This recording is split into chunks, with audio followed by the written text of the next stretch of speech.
உண்மையாலுமே அதிருப்தி வர்றதால தான் அவன் வந்து அதை வேற வேற வழியில வெளிப்படுத்துறான். அவனுடைய அதிருப்தியினுடைய அளவை பொறுத்து அது கோபமா, எரிச்சலா, பதட்டம் என்னவோ ஒன்று மாறுது.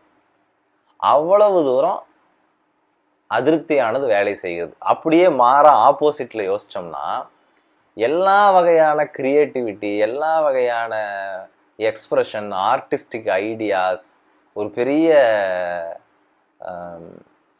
சாதனை, இல்லை சம்பாத்தியம், லட்சியம், ஹாப்பினஸ், என்ன வேணா வச்சுங்க, அது எல்லாவற்றிற்குமே திருப்தி தான் அடிப்படை. இதற்கு எப்படி அதிருப்தி அடிப்படையோ அதற்கு நேர் எதிராக திருப்தி வந்து நம்முடைய வாழ்க்கையின் அனைத்து பாசிட்டிவ் விஷயங்களுக்கும் அடிப்படையா இருக்கு. இந்த இந்த ரேஷியோவை புரிஞ்சுக்கிட்டோம் அப்படின்னா நம்ம வாழ்க்கையில கொஞ்சம் கொஞ்சமா திருப்தியை அதிகரிப்பதன் மூலம் நாம மகிழ்ச்சியை இல்லை நேர்மறையான விஷயங்களை அதிகரித்து விட முடியும்.